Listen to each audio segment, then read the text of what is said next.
മുഖത്തേക്ക് ശക്തിയിൽ വെള്ളം വന്ന് വീണപ്പോഴായിരുന്നു റയാന് ബോധം വന്നത്. എങ്കിലും ക്ഷീണം കൊണ്ട് കണ്ണു തുറക്കാൻ പോലും അവനെക്കൊണ്ട് കഴിയുന്നുണ്ടായിരുന്നില്ല. ആമി, കൊച്ചേ, കണ്ണു തുറക്ക് സാറേ, എന്നാലല്ലേ കൊച്ചിനെ കാണിച്ചു തരാൻ പറ്റുള്ളൂ. അവൻ്റെ ഒടിഞ്ഞു തൂങ്ങിയതുപോലെ മുന്നോട്ട് കുനിഞ്ഞു കിടന്ന തല പിടിച്ചുയർത്തി കവിളിൽ ശക്തമായി തട്ടിക്കൊണ്ട് ഒരുവൻ പറഞ്ഞതും റയാൻ മുഖം ചുളിച്ചുകൊണ്ട് കണ്ണുകൾ വലിച്ചു തുറന്ന് മുന്നിൽ നിൽക്കുന്നവരെ നോക്കി.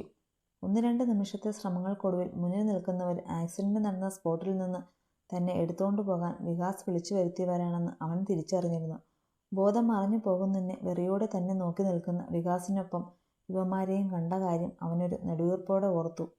ഇപ്പം എങ്ങനെയുണ്ട് സാറേ, കുഴപ്പമൊന്നുമില്ലല്ലോ? അതിലൊരുവൻ ചോദിച്ചെങ്കിലും ആ നേരവും താനിതെവിടെയാണെന്ന് കണ്ണുകൾ കൊണ്ട് തിരയുന്ന തിരക്കിലായിരുന്നു റയാൻ. എൻ്റെ പെണ്ണെവിടെടാ? ആ, സാറ് ഫോമിലെത്തിയല്ലോ. പെണ്ണൊക്കെ ഇവിടെ തന്നുണ്ട് സാറേ. പക്ഷേ സാറിങ്ങനെ ഒരുപാട് ബലം കൊടുത്താൽ അവൾക്ക് നോവും. വല്ലാതെ. ഒരുവൻ മുന്നോട്ട് വന്ന് എൻ്റെ കവിളിൽ പിടിച്ചുകൊണ്ടായിരുന്നു അത് പറഞ്ഞത്. നിന്റെ മാറ്റവൻ്റെ എച്ചിൽ തിന്നിട്ട് എന്നോട് കുരയ്ക്കാൻ നിൽക്കാതെ പോയി വിളിച്ചോണ്ട് വാടാ അവനെ. എനിക്ക് കാണേണ്ടതാ. ആ അവസ്ഥയിലും ചീറുക തന്നെയായിരുന്നു അവൻ. അത് കണ്ട് മുന്നിൽ നിൽക്കുന്നവർ പരസ്പരം ഒന്ന് നോക്കി. പിന്നെ ഒരുവൻ പുറത്തേക്ക് ഇറങ്ങിപ്പോയി. മറ്റവൻ ഒന്നും മിണ്ടാതെ കുറച്ചപ്പുറം മാറ്റിയിട്ട ചെയറിലേക്ക് പോയിരുന്ന് ഫോൺ കയ്യിലെടുത്തു. നിമിഷങ്ങൾ ഒച്ചിനെപ്പോലെ ഇഴഞ്ഞു നീങ്ങിക്കൊണ്ടിരുന്നു. ആ നേരമൊക്കെയും റയാൻ്റെ ഹൃദയം ഒരു നെരിപ്പോട് പോലെ നീറി പുകഞ്ഞുകൊണ്ടിരിക്കുകയായിരുന്നു. ആമിയെ ഓർത്തു. അവളെവിടെയാണെന്നോ ഏതവസ്ഥയിലാണെന്നോ അറിയാതെ അവനാകെ ഭ്രാന്ത് പിടിക്കും പോലെ തോന്നി.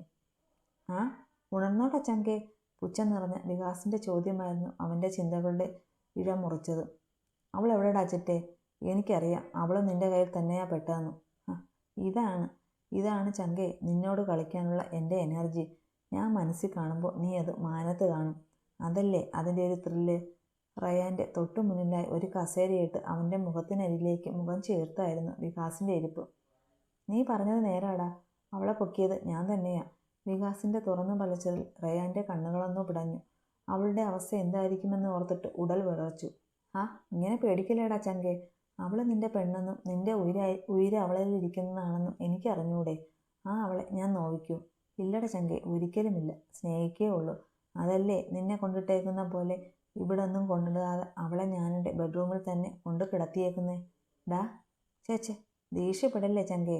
നിനക്ക് കാണണ്ടേ നിന്റെ പെണ്ണിനെ? ഉറങ്ങുക. എന്നാലും സാധനമില്ല, കാണിച്ചു തരാട്ടോ. അവൻ ഫോൺ എടുത്തുകൊണ്ട് പറഞ്ഞതും റയാനൊന്ന് അടങ്ങി. അവളെ ഒന്ന് കാണുമെങ്കിലും ചെയ്തില്ലെങ്കിൽ ചിലപ്പോൾ നെഞ്ചു പൊട്ടിപ്പോകുമെന്ന് തോന്നിയ അവൻ കസേരയുടെ ഹാൻഡ് റെസ്റ്റിൽ മുറുകെ പിടിച്ചുകൊണ്ട് കണ്ണുകളൊന്ന് മുറുക്കി തുറന്നു. നോക്ക് റയാൻ, നിന്റെ പെണ്ണ്. ഉഫ്, എന്തൊരു കിടപ്പാ. ചുമ്മാതല്ല നീ പോലും മൂക്കും കുത്തി വീണത്.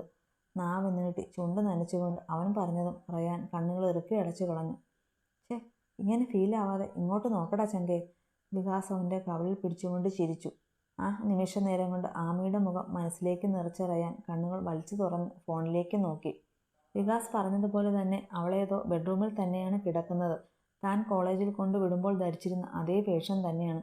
പക്ഷേ ബോധമില്ലാതെ കിടക്കുന്ന തൻ്റെ പെണ്ണ്. അവൻ്റെ കണ്ണുകൾ നിറഞ്ഞു. ഹൃദയം സഹിക്കാൻ കഴിയാത്ത നൊമ്പരത്തിൽ പിടഞ്ഞു. വികാസ് പ്ലീസ്, അവൾ പ്രഗ്നൻ്റാടാ. വിട്ടേക്ക്.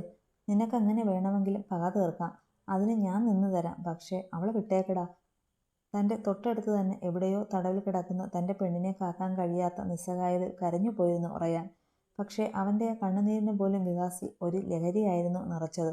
അതവനെ കൂടുതൽ ഉന്മാദത്തിലേക്ക് നയിച്ചതുപോലെ അവൻ ഉച്ചത്തിൽ പൊട്ടിച്ചിരിച്ചു. ആഹാ, റയാൻ പോളിന് അപേക്ഷിക്കാനൊക്കെ അറിയാം. പക്ഷേ സോറിടാ ചങ്കേ, എൻ്റെ പകയിൽ നേറിയൊന്ന് അടങ്ങേണ്ടവൾ തന്നെയാ അവൾ. നിന്നോട് എന്തെങ്കിലും തെറ്റ് ചെയ്തിട്ടുണ്ടെങ്കിൽ അത് ഞാനല്ലേടാ. അതിനിടയ്ക്ക് അവളെ എന്തിനാടാ വലിച്ചിടുന്നത്? ദേഷ്യവും സങ്കടവും നിസ്സഹായതയുമെല്ലാം ഒരുപോലെ മുഴച്ചു നിന്നിരുന്നു അവൻ്റെ സ്വരത്തിൽ. അവൻ്റെ ആ ഭാവം പോലും വികാസിൽ വല്ലാത്തൊരു ലഹരി തന്നെയായിരുന്നു തീർത്തത്. വേണം റയാൻ, നമ്മൾ തമ്മിലുള്ള കണക്കുകൾ തീർക്കുമ്പോൾ ഇടയ്ക്ക് അവളും വേണം. കാരണം അവൾ നിന്റെ പെണ്ണാണ്. അവളുടെ വയറ്റിൽ വളരുന്നത് നിന്റെ കുഞ്ഞാണ്.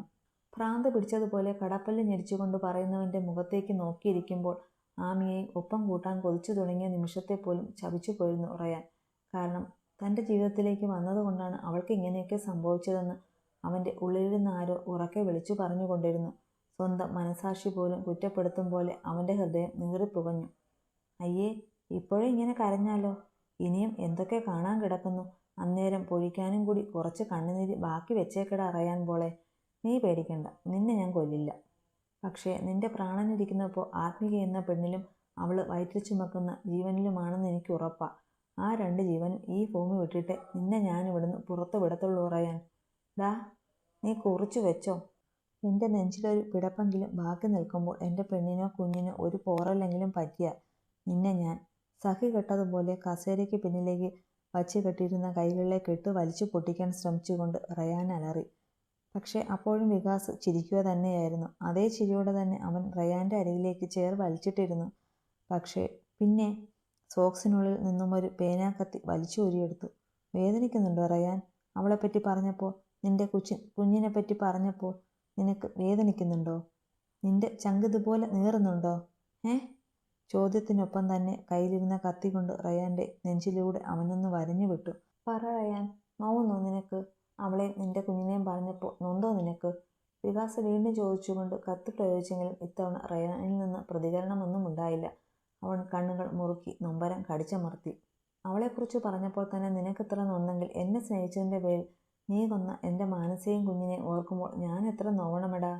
വികാസിൻ്റെ അലർച്ചയിൽ ആ മുറി മുഴുവനായും ഒന്ന് കുലുങ്ങിയതുപോലെ തോന്നി റയാന്. പക്ഷേ അവൻ കണ്ണുകൾ ഇറുക്കി അടച്ചു കളഞ്ഞു.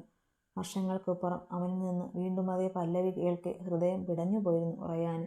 മുന്നിൽ നിൽക്കുന്നവൻ്റെ ഭയാനക ഭാവത്തിലേക്ക് നോക്കിയിരിക്കുമ്പോൾ അവൻ്റെ കണ്ണുകൾ നിറഞ്ഞത് ആ ഒരുവളെ ഓർത്ത് മാത്രമായിരുന്നു. തുളസിക്കതിറിൻ്റെ നൈർമല്യമുള്ള ഒരു പാവം അമ്പലവാസി പെണ്ണ്. അതായിരുന്നു മാനസ. ഐസുവിന് മുന്നിലേക്ക് വന്ന SIയെയും പോലീസുകാരെയും കണ്ടതും ഡോറിനരികിൽ നിന്നിരുന്ന പോലീസുകാരൻ എണീറ്റ് സല്യൂട്ട് ചെയ്തു. എന്തായി? ആ കുട്ടിക്ക് ബോധം വന്നോ? ഓ സാർ, നാളെ റൂമിലേക്ക് മാറ്റാമെന്ന് പറഞ്ഞിട്ടുണ്ട്. അയാൾ പറഞ്ഞതും വന്നവർ ഡോറ് തുറന്ന് അകത്തേക്ക് കയറി. അകത്തേക്ക് വരുന്ന പോലീസുകാരെ കണ്ടതും ഡ്യൂട്ടി നഴ്സ് പുറത്തേക്കിറങ്ങി. ഇപ്പോൾ എങ്ങനെയുണ്ട് സാന്ദ്ര? കുഴപ്പമില്ല സാർ, പെയിനുണ്ട്. സംസാരിക്കാൻ ബുദ്ധിമുട്ടൊന്നുമില്ലെങ്കിൽ നടന്ന കാര്യങ്ങളൊന്ന് പറഞ്ഞാൽ ഉപകാരമായിരുന്നു. റയാൻ പോളിനെ കണ്ടെത്താനുള്ള മിഷനിൽ സാന്ദ്രയുടെ മൊഴി വളരെ നിർണായകമായ ഒന്നാണെന്നറിയാമല്ലോ. അതുകൊണ്ടാണ് ഈ അവസ്ഥയിലും തന്നെ ബുദ്ധിമുട്ടിക്കുന്നത്. ബെഡിനരികിലേക്ക് കസേര നീക്കിയിട്ടിരുന്നു കൊണ്ട് സമാധാനപരമായിട്ടായിരുന്നു അദ്ദേഹം പറഞ്ഞത്. എനിക്കറിയാം സാർ. എല്ലാം ഓർത്ത് പറയാമോ? പറയാം സാർ. 11 മണിക്ക് പുതിയൊരു കമ്പനിയുമായൊരു മീറ്റിംഗ് ചാർട്ട് ചെയ്തിരുന്നു. അതിന് പോകുമായിരുന്നു ഞങ്ങൾ. സാറ് തന്നെയായിരുന്നു ഡ്രൈവ് ചെയ്തിരുന്നത്. ആക്സിഡന്റ് നടന്ന ഭാഗത്തെത്തിയപ്പോൾ സാറിനൊരു കാള് വന്നു. ഒരു പെൺകുട്ടിയാണ് വിളിച്ചത്. സാറിൻ്റെ വൈഫ് മിസ്സിംഗ് ആണെന്ന് പറഞ്ഞത്. ആ ന്യൂസ് കേട്ട് സാറാകെ പകച്ചുപോയിരുന്നു. ആ സമയത്താണ് ഒരു ടിപ്പർ എതിരെ വന്നത്. ഞാൻ കരഞ്ഞുകൊണ്ട് സാറിനെ നോക്കുമ്പോൾ സാറും ആ വണ്ടിയിലേക്ക് തന്നെയായിരുന്നു നോക്കിയിരുന്നത്. പക്ഷേ വെട്ടിച്ചു മാറ്റും മുന്നേ അത് നേരെ വന്ന് ഞങ്ങളുടെ കാറിലേക്ക് ഇടിച്ചു കയറി. കാറിനെ പിന്നിലേക്ക് കൊണ്ടുപോയി ബാക്കിൽ എന്തിലോ ഇടിച്ചു നിർത്തി. അപ്പോഴേക്കും തല സ്റ്റിയറിങ്ങിലിടിച്ച് റയാൻ സാറിൻ്റെ ബോധം പകുതി പോയ മട്ടായിരുന്നു. ഞാൻ ഭയന്ന് പുറത്തേക്കിറങ്ങാൻ നോക്കുമ്പോഴേക്കും വേറൊരു വണ്ടി കൂടെ അങ്ങോട്ട് വന്നു. അതിൽ വന്നവർ റയാൻ സാറിനെ എടുത്തവരുടെ വണ്ടിയിലേക്ക് കയറ്റി. ബഹളം വയ്ക്കാൻ തുടങ്ങിയപ്പോൾ ടിപ്പറിൽ നിന്നിറങ്ങി വന്ന ആൾ എന്നെ തല പിടിച്ച് കാറിൻ്റെ ബോണറ്റിൽ ശക്തിയിൽ ഇടിച്ചു. പിന്നെ എനിക്കൊന്നും ഓർമ്മയില്ല സാർ. അത്രയും പറഞ്ഞു നിർത്തിയപ്പോഴേക്കും സാന്ദ്ര കരച്ചിലിൻ്റെ വക്കോളം എത്തിയിരുന്നു. ആ സംഭവത്തിൻ്റെ ഷോക്കിൽ അവളിൽ അപ്പോഴും വിറയൽ പടർത്തിയിരുന്നു. സ്റ്റെഫിനും പോളും കൂടി കളരിക്കലേക്ക് ചെല്ലുമ്പോൾ സന്ധ്യ മയങ്ങിയിരുന്നു. റോബിനാണെങ്കിൽ അപ്പോഴും റയാനെയും ആമിയെയും തേടിയുള്ള അലച്ചിലിൽ തന്നെയായിരുന്നു. കാർ പോർച്ചിലേക്ക് ചെന്ന് നിന്ന ശബ്ദം കേട്ടതും അകത്തുനിന്നും എല്ലാവരും പുറത്തേക്ക് വന്നിരുന്നു. അവർക്കൊപ്പം മോളിയും ജാസ്മിനും ഉണ്ടായിരുന്നു. സ്റ്റെഫിന് എപ്പോൾ തിരികെ വരാൻ കഴിയുമെന്നറിയില്ലെന്ന് പറഞ്ഞ് അവൻ തന്നെയായിരുന്നു അവരോട് കളരിക്കലേക്ക് വരാൻ പറഞ്ഞത്. ഇച്ചായ, എൻ്റെ കൊച്ചുങ്ങൾ എന്തിയേ? അവരുമ്മറത്തേക്ക് വന്നു കയറിയതും കരഞ്ഞുകൊണ്ട് ഓടി വന്ന് പോളിൻ്റെ ഷർട്ടിൽ പിടിച്ചുകൊണ്ട് റൂബി ചോദിച്ചു.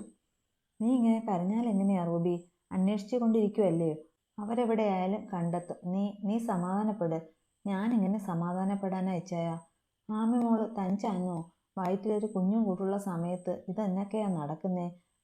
അതിൻ്റെ വീട്ടുകാർ വല്ലതും അറിഞ്ഞു വന്ന് ചോദിച്ചാൽ നമ്മൾ എന്നാ മറുപടി പറയും? അങ്ങനെയൊന്നും സംഭവിക്കത്തില്ല കൊച്ചേ. അതിനൊക്കെ മുന്നേ ഒരു പോറൽ പോലും ഏൽക്കാതെ അവരെ കണ്ടെത്തും. നീ ചുമ്മാ കരഞ്ഞ് പിള്ളേരെ കൂടി വിഷമിപ്പിക്കല്ലേ. സ്റ്റെഫിൻ്റെ നെഞ്ചിൽ വീണ് കരയുന്ന ജാസ്മിനെയും മോളെയും കെട്ടിപ്പിടിച്ച് കരയുന്ന റോണയെയും ഒക്കെ കണ്ട് ഉള്ളിലെ വിങ്ങലടക്കാൻ ശ്രമിച്ചുകൊണ്ട് പോൾ പറഞ്ഞു. ഇവിടെ ഇങ്ങനെ കൂടി നിന്ന് കരഞ്ഞിട്ട് എന്നാത്തിനാ?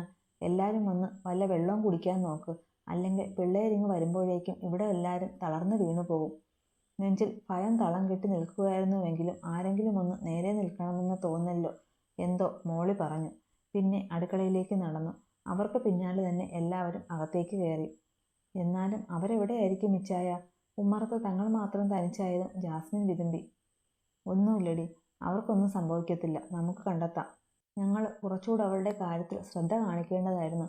ഞങ്ങളുടെ മുന്നിൽ കൂടെ അവളെ. ആ സംഭവം ഓർത്തതും അവളുടെ കരച്ചിൽ ശക്തി ആർജിച്ചു. തങ്ങൾ ഒപ്പമുണ്ടായിരുന്നിട്ട് കൂടിയും ആമയ്ക്ക് ഇത്തരമൊരവസ്ഥ വന്നത് ഓർക്കുമ്പോഴേ അവൾക്ക് വല്ലാതെ തകർന്നു പോകുന്നുണ്ടായിരുന്നു. മിന്നു, എന്തൊക്കെയാ നീ പറയുന്നേ? നിങ്ങൾ കാരണമൊന്നുമല്ല. നിങ്ങൾ കണ്ടിരുന്നേൽ ചിലപ്പോൾ നിങ്ങളും കൂടി അപകടത്തിലാകുമായിരുന്നു എന്നതിൽ കവിഞ്ഞ് വേറൊന്നും സംഭവിക്കാൻ പോകുന്നില്ല. അതുകൊണ്ട് ചുമ്മാ വേണ്ടാത്തതൊന്നും ചിന്തിച്ച് ടെൻഷൻ ആവല്ലേ. ഈ അവസ്ഥയിൽ അങ്ങനൊരു ടെൻഷൻ കൂടി എനിക്ക് ഹാൻഡിൽ ചെയ്യാൻ പറ്റില്ലടാ. അതുകൊണ്ട് ഇച്ചായൻ്റെ കൊച്ച് കണ്ണൊക്കെ തുടച്ച് സമാധാനപരമായിട്ടിരിക്കെ.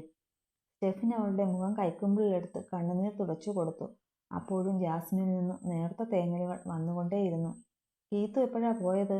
സന്ധ്യ കഴിഞ്ഞപ്പോൾ അവളുടെ അച്ഛൻ വന്ന് കൊണ്ടുപോയി. അതുവരെ ആദിയുടെയും ചാച്ചൻ്റെയും വിവരമൊന്നും അറിയാതെ എങ്ങോട്ടും പോകില്ലെന്ന് പറഞ്ഞ് വാശി പിടിച്ചു നിൽക്കുമായിരുന്നു. പിന്നെ എല്ലാവരും കൂടെ അവിടെ നിന്നിട്ട് കാര്യമൊന്നുമില്ലെന്നൊക്കെ പറഞ്ഞ് അങ്കിള് നിർബന്ധിച്ച് കൊണ്ടുപോയതാ. അവളെ ഇടയ്ക്ക് വിളിക്കണം. ചുമ്മാ ടെൻഷനാവുകയൊന്നും ചെയ്യരുത് രണ്ടാളും. ആമിയെയും റയാനെയും നമ്മൾ എത്രയും പെട്ടെന്ന് കണ്ടുപിടിക്കും കേട്ടോ.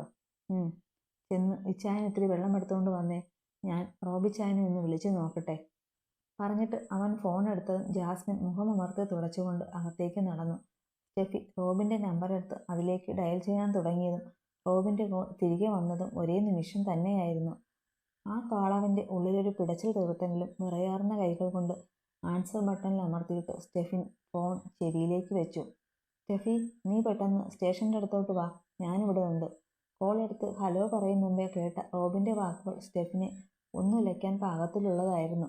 റോബിൻ്റെ സ്വരത്തിൽ അത്രമാത്രം തിടുക്കം പ്രകടമായിരുന്നു. എന്നതാ ഇച്ചായ? എന്തേലും അവർ പോയ വഴിയെക്കുറിച്ച് ഒരു ചെറിയ ക്ലൂ കിട്ടിയിട്ടുണ്ടാ? എല്ലാം നേരിട്ട് പറയാം. നീ ഒന്ന് വാ. ശരി ഇച്ചായ. മറുവശത്ത് കോൾ കട്ടായതും അവൻ മറ്റൊന്നും ആലോചിക്കാതെ മുറ്റത്ത് കിടന്ന കാറിലേക്ക് കയറി റിവേഴ്സ് എടുത്ത് മുന്നോട്ട് കുതിച്ചു. സ്റ്റെഫിൻ സ്റ്റേഷനിലേക്ക് എത്തും മുമ്പേ റോഡ് സൈഡിൽ ഒതുക്കിയിട്ടേക്കായിരുന്ന കാറിനരികിൽ നിന്നുകൊണ്ട് റോബിൻ അവൻ്റെ വണ്ടിക്ക് കൈ കാണിച്ചിരുന്നു. എന്നതാ ഇച്ചായ? റോബിൻ്റെ വണ്ടിക്ക് പിന്നിലേക്ക് കാർ ഒതുക്കിയിട്ട് തിടുക്കത്തിൽ അവൻ്റെ അരികിലേക്ക് വന്ന് സ്റ്റെഫിൻ ചോദിച്ചു. ആമിയെ കൊണ്ടുപോയ പിക്കപ്പിൻ്റെ കുറച്ച് CCTV വിഷ്വൽസ് കൂടി കിട്ടിയിട്ടുണ്ട്. അത് നെടുങ്കണ്ടം ഭാഗത്തേക്കാണ് പോയേക്കുന്നത്. പിന്നെ എന്നതാ ഇച്ചായ? റോബിൻ ആലോചനയോടെ നിർത്തിയതും സ്റ്റെഫിൻ തിടുക്കപ്പെട്ടു. എടാ, ആ വണ്ടിയുടെ പിന്നാലെ പോയപ്പോൾ അത് പണ്ട് നിങ്ങൾക്കൊരു ഫ്രണ്ട് ഇല്ലായിരുന്നോ? ഇടയ്ക്ക് മെൻ്റൽ ഹോസ്പിറ്റലിലൊക്കെ ആയ ഒരുത്തൻ. ആര്? വികാസോ? ഒരു ഞെട്ടലോടെ ചോദിക്കുമ്പോൾ സ്റ്റെഫിൻ്റെ നെഞ്ചൊന്നാളിയിരുന്നു. അവൻ തന്നെ. അന്വേഷിച്ചപ്പോൾ വണ്ടി അവൻ്റെ എന്ന് അറിഞ്ഞത്. അതാ എനിക്കൊരു കൺഫ്യൂഷൻ. അവൻ എന്തിനു വേണ്ടിയാ ആമിയെ? അതത്ര ആലോചിച്ചിട്ടും എനിക്കങ്ങോട്ട് മനസ്സിലായിട്ടില്ല. അല്ല, വണ്ടി അവൻ്റെ ആയതുകൊണ്ട് ഇതിൽ അവന് പങ്കുണ്ടാവണം എന്നൊന്നും പറയാൻ പറ്റത്തില്ല. മേ ബി അവൻ തന്നെ അയച്ചായ. അപ്പോൾ റയാനും അവൻ്റെ കയ്യിൽ തന്നെയാണെന്ന കാര്യത്തിൽ ഒരു ഡൗട്ടും വേണ്ട. പെടുന്നനെ സ്റ്റെഫിനുണ്ടായ തിടുക്കവും വെപ്രാളവും റോബിൻ 1000 ചോദ്യങ്ങൾക്ക് വിത്തിട്ടിരുന്നു. അവൻ കയ്യിലിരുന്ന സിഗരറ്റ് ഒന്നുകൂടി ആഞ്ഞു വലിച്ചു. ആലോചിച്ച് നിൽക്കാൻ നേരമില്ല ഇച്ചായ. റയാനും ആമിയും അവൻ്റെ കയ്യിലാണെങ്കിൽ അവർക്ക് ആപത്താ. അതുകൊണ്ട് പെട്ടെന്ന് എന്തെങ്കിലും ചെയ്യണം ഇച്ചായ. സ്റ്റെഫിൻ വെപ്രാളപ്പെട്ടു.